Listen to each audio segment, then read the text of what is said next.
पति पत्नी का अनोखा रिश्ता, लिसनेबल स्टोरीज। आज मैं बहुत खुश था क्योंकि आज मेरी शादी उस लड़की से हो गई जिसको मैं बहुत पसंद करता था। उसे मैंने शादी के एक फंक्शन में देखा था, इतनी सुंदर थी, उससे पहली नज़र में ही प्यार हो गया। कुछ ही दिनों में उसके घर वालों से शादी की बात की, उन्होंने शादी के लिए हाँ कह दिया क्योंकि मुझे अच्छी नौकरी थी। 3 महीने के अंदर मेरी शादी सौम्या से हो गई। मेरा प्यार उसके लिए बढ़ता ही जा रहा था। वैसे तो सौम्या मेरी माँ की सहेली की बेटी है, तो मैंने उसके बारे में ज्यादा कुछ पता नहीं किया था। आज वह मेरी पत्नी के रूप में मेरे घर पर आ चुकी थी। जब मैंने उसके हाथों को अपने हाथों में लिया, उसने तुरंत अपना हाथ खींच लिया। मुझे थोड़ा अजीब लगा, लेकिन मैंने नजरअंदाज करते हुए अपने दिल की बातें उसे कहने लगा। मैं तुम्हारा बहुत ख्याल रखूंगा और तुमसे इतना प्यार करूंगा कि जितना आज तक किसी ने भी नहीं किया होगा। मैं खुद को बहुत खुशकिस्मत मान रहा था। उसके चेहरे पर कोई खुशी नजर नहीं आ रही थी। जब मैं उसके करीब जाने की कोशिश किया तो उसने कहा, पेट में दर्द हो रहा है। मुझे थोड़ा अजीब लग रहा था। फिर मैं उसके लिए दवाई लेने गया। भाई ने पूछा, सब कुछ ठीक है?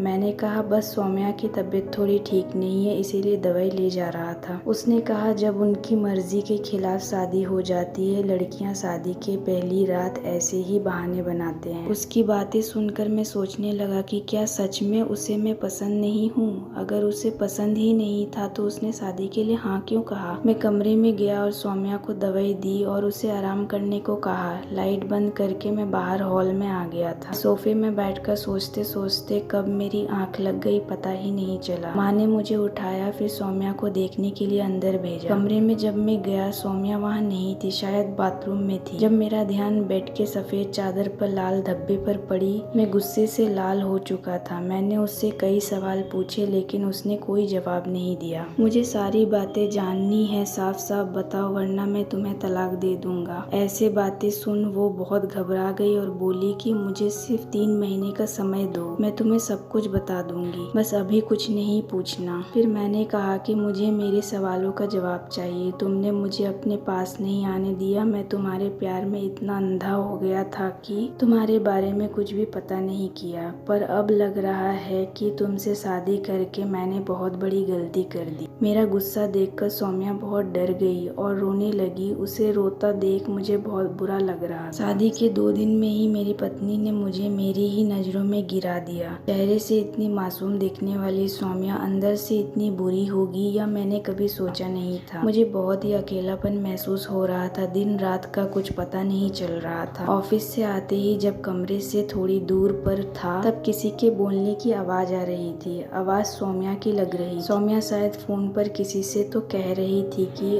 अनिल को कुछ पता नहीं चलेगा और तुम्हें तो पता ही है ना, कोई भी पति या सहन नहीं करेगा।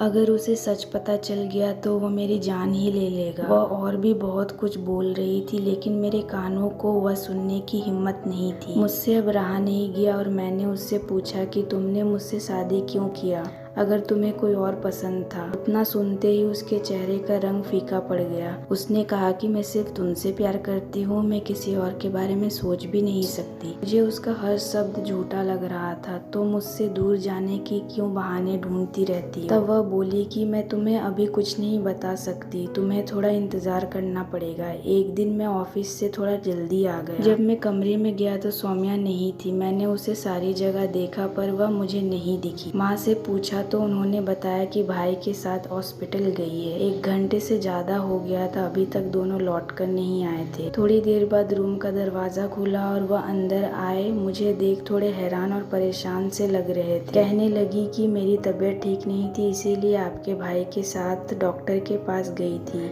मेरा शक और गहरा होता जा रहा था। मुझसे अब रहा नहीं गया और मैं उसे खींच के थप्पड़ मार दिया और पूछा, आज किसके साथ गई थी? सौम्या हाथ जोड़कर बोली, प्लीज मेरे बारे में कुछ उल्टा सीधा मत सोचना, मेरा किसी के साथ कोई गलत संबंध नहीं है। और इतना कहते हुए वह बेहोश होकर जमीन पर गिर गई। अब इसकी ऐसी हालत देखकर मेरे मन में यही आया कि कहीं किसी के बच्चे की माँ तो नहीं बन गई। थोड़ी देर बाद सौम्या को होश आया। जब मैं डॉक्टर से पूछा तो वह कहने लगे कि कुछ नहीं, बीपी लो होने के कारण ऐसा हुआ था। मुझे तो डॉक्टर पे भी शक होने लगा था, तब भी मैं चुप रहा। 3 महीने का इंतजार करूंगा और 3 महीने होते ही सौम्या सौम्या को तलाक दे दूंगा। ऐसी लड़की की मेरी जिंदगी में कोई जगह नहीं है। हम दोनों में बातचीत एकदम बंद थी। एक दिन सौम्या तैयार होकर कहीं जा रही थी।